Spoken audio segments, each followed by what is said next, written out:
Hello नमस्कार dear student, welcome to success career. आज की इस वीडियो में आप लोग देखने वाले हैं बिहार अनुदेशक भर्ती 2024 को जो डीवी चल रहा है। लास्ट 28 सितंबर तक इसका डीवी गया है।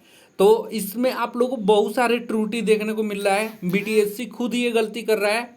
मैं आपको यहाँ पे एक ऐसी प्रूफ दिखाऊंगा जिसको ये अपनी नोटिफिकेशन में बोला था कि सीआईटीएस सिर्फ जिस ट्रेड से आप किए हैं उसी में मान्य होगा और सभी ट्रेड में एलिजिबल किया है। पहली बात तो ऐसे अगर बीटीएससी गलत कर रहा है, किसी भी टेबल पे अगर ऐसी गलती हो रही है तो बीटीएससी को इसे ध्यान देना चाहिए। ये वीडियो आप लोग अधिक से अधिक शेयर करिएगा, क्योंकि इसमें जो भी कैंडिडेट बीटीएससी यानी बिहार टेक्निकल सर्विस कमीशन की तरफ से बिहार अनुदेशक पद के लिए अपनी डीवी करवाया है तो उनको इंसाफ मिल पाए। ये वीडियो अधिक से अधिक शेयर करिएगा कि बीटीएससी के ऑफिसरों के पास पहुंच जाए जो डॉक्यूमेंट वेरिफिकेशन कर रहे हैं। हालांकि ये एक तरह से पक्षपात है, सभी की डीवी एक तरीके से होनी चाहिए। बहुत सारी प्रॉब्लमें आ रही हैं जो कि आपको यहाँ देखने को मिलेगा। पहली बात तो अभिलेख परीक्षण में बहुत से छात्रों को डिस्क्वालीफाई किया जा रहा है। अगर सही चीज़ के लिए डिस्क्वालीफाई किया जा रहा है तो इसमें कोई आपत्ति नहीं है, लेकिन सही चीज़ रहते हुए भी बहुत से छात्रों के साथ ऐसे नाइंसाफ़ी हो रही है, जिसमें मैं आप लोगों को कुछ प्रूफ दिखाता हूँ।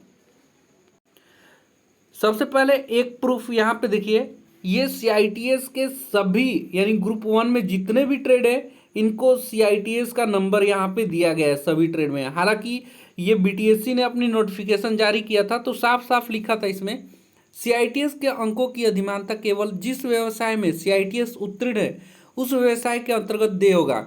उदाहरण दिया है, विज्ञापन संख्या 38/2023 ग्रुप 1 के अंतर्गत 6 अलग अलग व्यवसाय के पद हैं।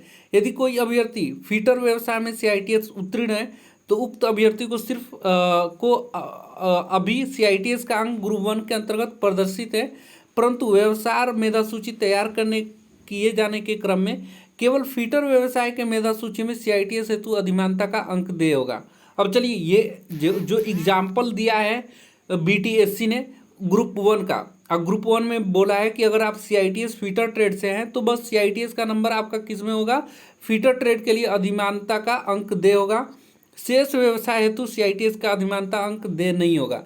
यानी कि ग्रुप 1 में शेष जो बचे हुए हैं 6 अलग अलग हैं, वो 6 पे आपका नहीं होगा, सिर्फ फीटर से किए तो फीटर पे।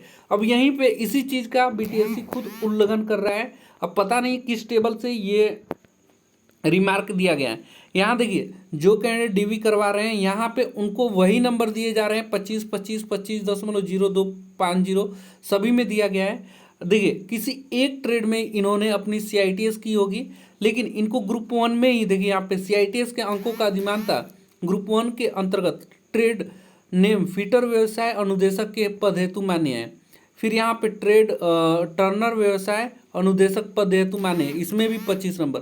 ये बताइए, कोई सीआईटीएस कोई एक ट्रेड से किया होगा, चलिए 2 बार किया तो 2 ट्रेड में किया होगा, लेकिन यहाँ पे सभी ट्रेड ग्रुप 6 1 2 3 6 4 5 6 6 ग्रुप में ग्रुप 1 के अंतर्गत फीटर से किए हैं तो सिर्फ फीटर में मान्य होना चाहिए, लेकिन ये सब में दे दिया है। पहली गलती ये किया है, इसे अपनी नोटिफिकेशन के अकॉर्डिंग डीवी करना चाहिए। सभी जो भी डॉक्यूमेंट वेरिफिकेशन करने वाले ऑफिसर्स हैं उनको भी ये सारी चीज़ें ध्यान देना चाहिए। हालांकि बताइए, एक कैंडिडेट को ऐसे देखने में आ रहा है, हालांकि ये गलती बीटीएससी किया है तो ऐसे दूसरे छात्रों पे इफेक्ट आ सकता है। अब सोचिए कि एक ही कैंडिडेट को सभी में भी अगर ये चीज़ें हो रही है तो सभी को अंक दिया जाए, अदरवाइज ये चीज़ें नहीं होनी चाहिए बीटीएससी अगर लिखा है।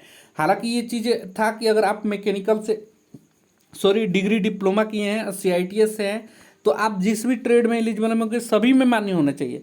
लेकिन अगर बीटीएससी खुद रूल लगाया है कि हम सीआईटीएस का अंक सिर्फ उसी ट्रेड में देंगे जिससे आप सीआईटीएस किए हुए हैं, तो उसे ही ऐसी गलती तो नहीं करनी चाहिए। चाहे उसकी 1 से लेकर 12 तक जो टेबल बना है, सबको पहले अच्छे से ट्रेनिंग देना चाहिए कि क्या चीज़ें चेक करना है, कैसे करना है डॉक्यूमेंट वेरिफिकेशन में। ठीक है, ऐसे ही सुनने में आ रहा है बहुत से कैंडिडेट को डिस्क्वालीफाई बहुत ज़्यादा किया है। चलिए, कुछ डिस्क्वालीफाई वाले आपको पत्र दिखा रहे हैं। देखिए, यहाँ पे एक कैंडिडेट नॉट क्वालिफाई यानी कि डिस्क्वालीफाई इनको रिमार्क में दे दिया है। क्यों रिमार्क में दिया गया है यहाँ पे देखिए, तो यहाँ पे जो टिप्पणी है, इनके द्वारा समर्पित प्रमाण पत्र संबंधित ट्रेड का नहीं है। तो एक तो चलिए, ये समर्पित प्रमाण पत्र जो है इनके ट्रेड का नहीं है, इसलिए कर दिया है।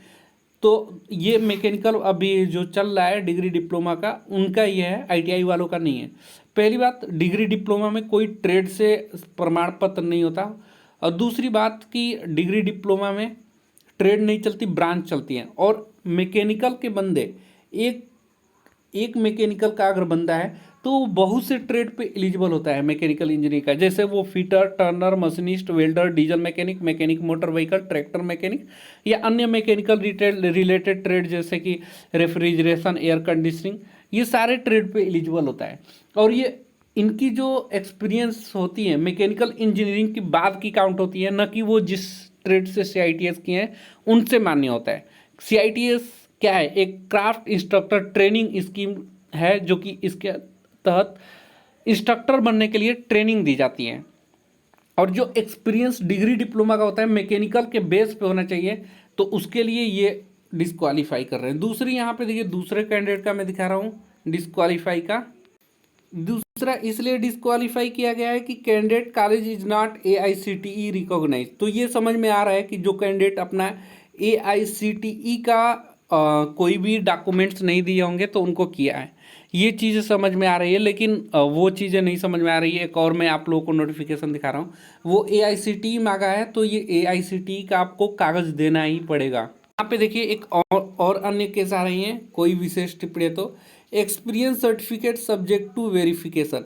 तो इनको डिस्क्वालीफाई नहीं किया है, इनका एक्सपीरियंस सर्टिफिकेट जिन कैंडिडेट का है वो वेरिफिकेशन के लिए सब्जेक्ट किया गया है। और ये निदेशालय उसको एक्सपीरियंस सर्टिफिकेट को डिसाइड करेगा कि मान्य करेगा कि नहीं। BTSC तो बस उसमें रिमार्क डाला है, इससे कोई घबराने की बात नहीं है।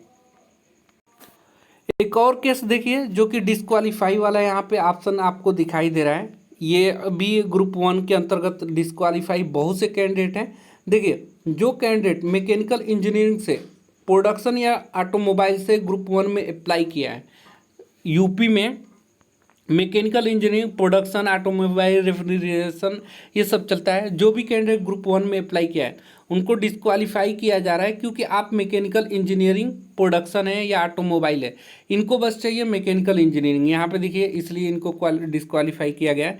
दिया है कि संबंधित ट्रेड का प्रमाण पत्र समर्पित नहीं किया गया है, प्रमाण पत्र में मैकेनिकल इंजीनियरिंग प्रोडक्शन अंकित है, इसलिए इनको डिस्क्वालीफाई किया गया है। और बात ये कैंडिडेट की है कि सर मेरा मैकेनिकल इंजीनियरिंग है, तो भी BTSC ने बोला कि हम कुछ नहीं कर सकते हैं, आप कोर्ट जाइए और कोर्ट केस करिए, वहीं से आपका डिसीजन होगा कि आप मैकेनिकल इंजीनियरिंग ब्रांच से प्रोडक्शन, ठीक है। तो ऐसे कैंडिडेट, बहुत सारे कैंडिडेट को ऐसे डिस्क्वालीफाई किया गया है।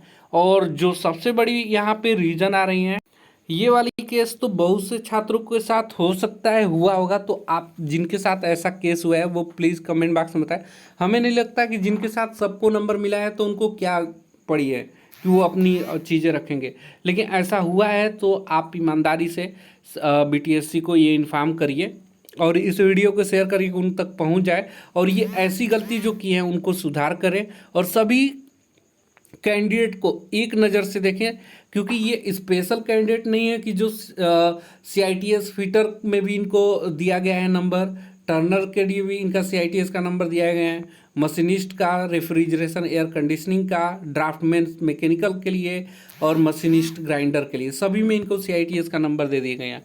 और जबकि BTSC खुद बोल रहा है कि जिस ट्रेड से CITS से संबंधित है आपका ट्रेड, उसी ट्रेड में हम वेटेज देंगे, बाकी किसी अन्य में नहीं देंगे। साफ साफ लिखा हुआ है, जो कि मैंने आप लोगों को वीडियो में दिखाया। तो आज के लिए जो भी आपकी राय है, आपने जिसके वजह से डिस्क्वालीफाई हुए हैं वो रीज़न आप कमेंट बॉक्स में बताइएगा। साथ में ये वाली तो रीज़न जो क्वालिफाई हैं, नॉट क्वालिफाई हैं, उन सभी के लिए बहुत बड़ी रीज़न हो सकती है। अगर ऐसे मान लीजिए कि 10-20 छात्रों के साथ भी ऐसा हुआ होगा ना, तो वो क्या करेंगे, 10-20 वो कंपटीशन को बढ़ा सकते हैं, ठीक है। तो जिस ट्रेड में है वो उसी ट्रेड में अपनी नोटिफिकेशन के अकॉर्डिंग काम करें और कोई भी पक्षपात न करें, सभी के लिए बराबर, और जो डॉक्यूमेंट्स है वो अच्छे तरीके से चेक करें। किसी भी टेबल पे भेदभाव लड़कों के साथ नहीं होनी चाहिए। आज के लिए वीडियो में इतना ही। Thanks for watching this video guys. मिलेंगे नेक्स्ट वीडियो में, तब तक के लिए बाय, जय हिंद।